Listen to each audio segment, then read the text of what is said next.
day to you, my dear learners in grade 9. I am Teacher Johnny of West Tabacal Region National High School, SDO, Cauayan City. Welcome to our TLE Agricultural Crop Production. Make sure you are in comfortable place so that you can concentrate in our class. You may ask your parents to accompany you throughout the lesson. Get your module together with your notebook and pen, and let's begin with this activity. You want to start your own vegetable garden at a vacant space near your house. To make your work easier and faster, you need some tools. Now, identify some tools you will need for you to start constructing your garden. List down all possible tools you will need in your module. How many tools you have listed? Now, let's see if those tools are included in our lesson for today. Today, we will identify and classify hand tools needed in agricultural farm operations.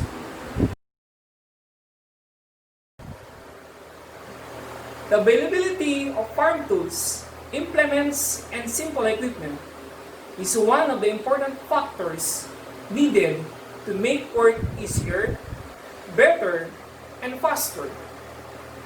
These make tools, implements, and equipment play a very important role in a successful agricultural crop production operations.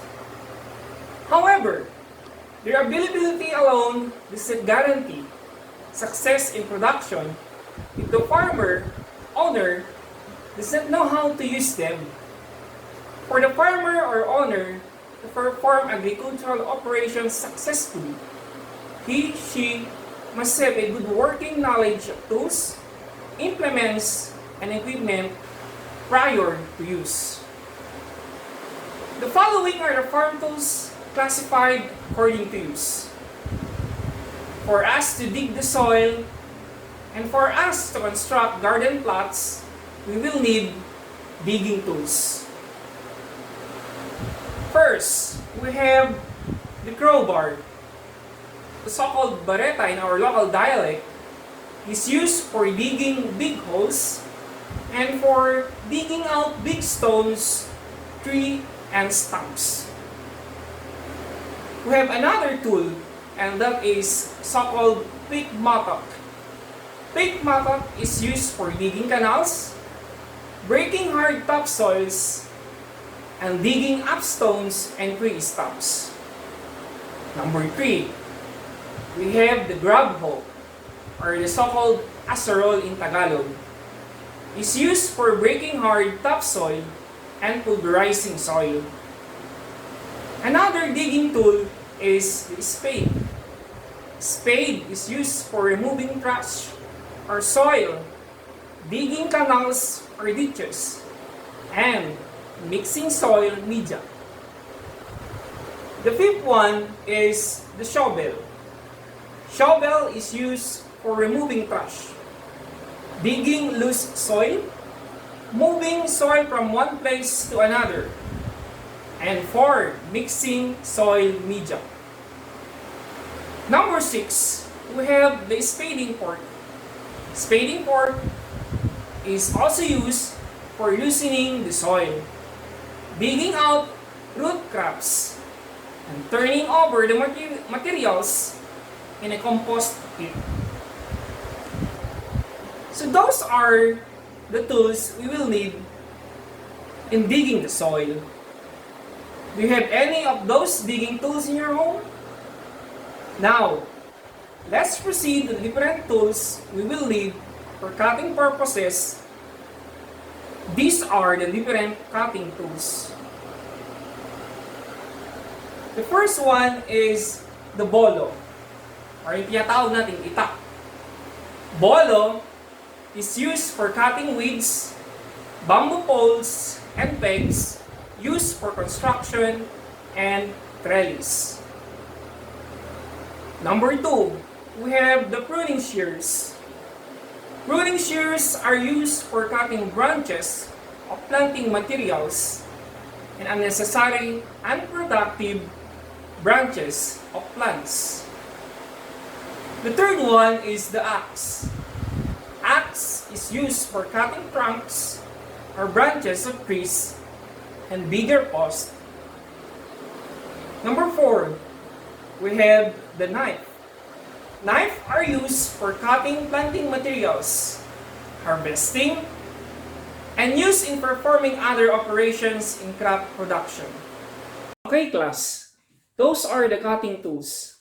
I hope you will use them properly and safely. Let's move to the next classification of tools. The next group of tools are the cultivating tools. Let's identify them one by one. The first is the light hoe. Light hoe is used for loosening, leveling, and digging out furrows for planting. The next one is the hand trowel. Hand trowel is used for loosening or cultivating the soil around the growing plants and putting small amount of manure and compost in the soil. The third one is the hand fork. Hand fork are used for cultivating the soil in between rows of plants. Number 4, we have the hand cultivator. Hand cultivator is used for cultivating the garden plot by loosening the soil and removing weeds growing around the plant. Number 5. Number 5 is rake. Rake is used for cleaning the ground and leveling the topsoil. So those are the cultivating tools and their uses. Do you have experience using them already? In using our different hand tools, always think of your safety for us to prevent and toward incident. Another group of tools needed in agricultural farm operation are the harvesting tools. First is the harvesting knives or knives, scissors, pruning shears. They are used for harvesting vegetable crops. Number 2, scythe. Scythe is used for harvesting rice and for cutting grasses for animal feeds. Number 3, bolo. Bolo is used for harvesting bananas, sugarcane, and other crops. Carpentry tools are also needed in agricultural farm operations. We have the hammer. Hammer is used to draw and remove nails and to drive nails into wood. Another carpentry tool is the crosscut saw. It is used to cut wood when doing some repair of tools, constructing compost piles, and fixing vicinity fence. Number 3, pliers. Pliers are used in repairs of tools and other carpentry works. We also have screwdrivers, and they are used to tighten and loosen nuts and bolts. Number 5, we have the chisel. Chisel is used to smoothen wooden handle of garden tools and implements. Measuring tools are also used in many aspects of agriculture. We will have a weighing balance for us to use when weighing harvest and fertilizers. Another measuring tool is a meter stick. A meter stick is used for measuring garden plots and heights of plants. Number 3, steel tape. Steel tape is used for measuring distance of planting in layouting an area. Number 4, we also have the foot rule. Foot rule is used for measuring the height of seedlings. Other materials needed in agricultural farm operations. First, we need a knapsack sprayer. Knapsack sprayer is used for applying insecticides, herbicides, and foliar fertilizers. Another material is we need a trigger sprayer. Trigger sprayer is used in applying insecticides, fungicides in seed boxes, seed trays, and seed beds. We also need sprinklers, and they are used for watering seedlings and other plants such as vegetables and ornamentals. Number 4, we have the wheelbarrow. It is used for hauling and transporting growing media, fertilizers, and farm supplies. We also need crates, and they are used for carrying harvest, just like our fruits, vegetables, and cut flowers. Another is seed trays. Seed trays are containers used for raising of growing seedlings. The last one are the seed boxes. Seed boxes are containers used in growing vegetable seedlings.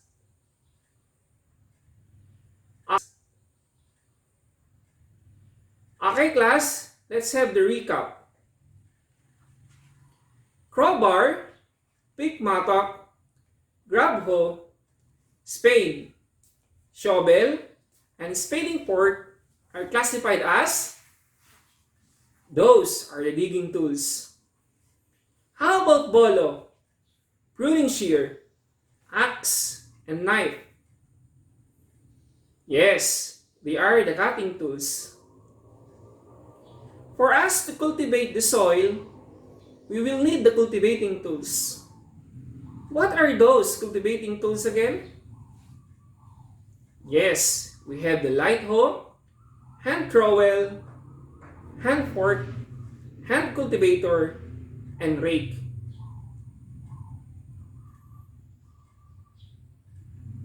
Harvesting time. What are the tools needed in harvesting our pressed produce?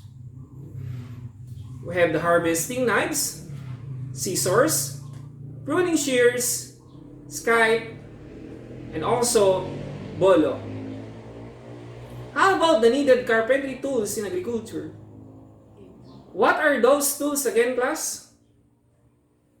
We have the hammer, crosscut saw, pliers, screwdriver, and chisel.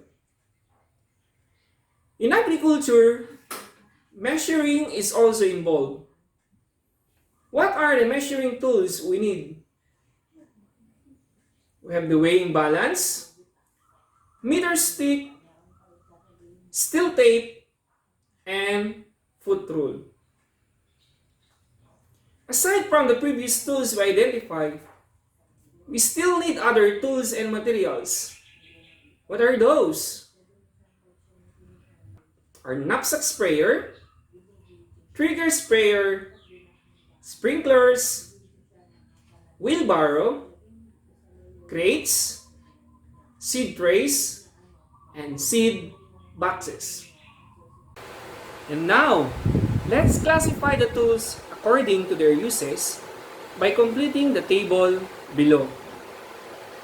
And these are the tools that you're going to classify: shovel, crowbar, bolo, crates, the harvesting knives, harvesting scissors, pruning shears, scythe, grab hoe, axe, wheelbarrow, knife, pick mattock, light hoe, seed boxes, hammer.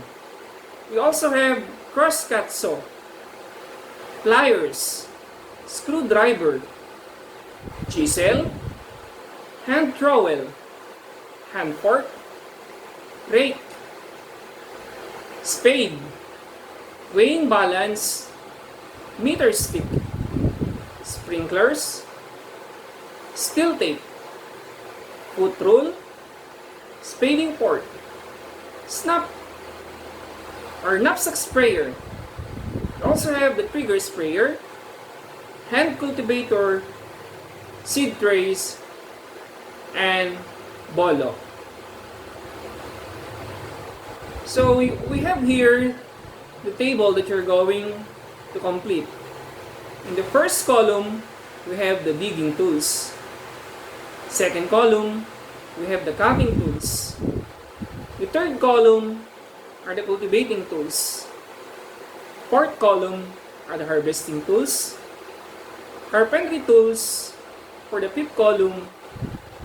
And for the sixth column, we have the measuring tools. And the last column are the other materials needed in agriculture farm operations.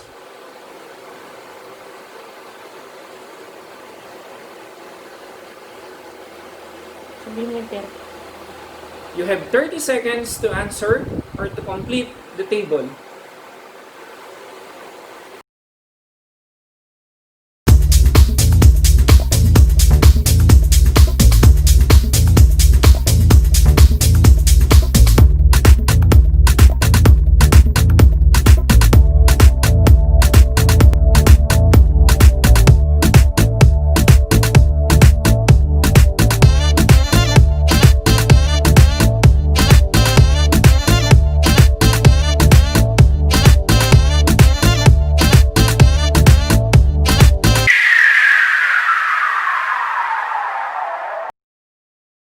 Okay, we have now the answers. For the digging tools, we have the crowbar, pick mattock, grab hoe, spade, shovel, and the spading fork. For column number 2, we have the cutting tools. We have bolo, pruning shear, axe, and knives. For the third column, we have the cultivating tools. The light hoe, hand trowel, hand fork, hand cultivator, and the fifth one is the rake. Harvesting tools, we have the harvesting knives, scissors, pruning shears. We have the scythe or the scythe and the bolo. For the carpentry tools, we have the hammer, crosscut saw, pliers, screwdriver, and chisel. Measuring tools, we have the weighing balance, meter stick, steel tape, and foot rule. For the last column, we have the other materials: knapsack sprayer, trigger sprayer, sprinkler, wheelbarrow, crates, seed trays, and seed boxes. Okay, we have also here the rubrics. If you got 30 points above, you are excellent. 25 points, you are great. 20 points, very good. 15 points, good. 10 below, study well. For your assignment, list down all possible tools for each situation. Number 1, cleaning and clearing of area for gardening. Number 2, preparation of 1 meter by 10 meter garden plot. Number 3, transplanting of seedlings and watering. And the last, harvesting of fresh produce fruits and vegetables. Okay class, that's all for today. Thank you for watching and listening for today's lesson. Once again, I am Teacher Johnny. See you next time.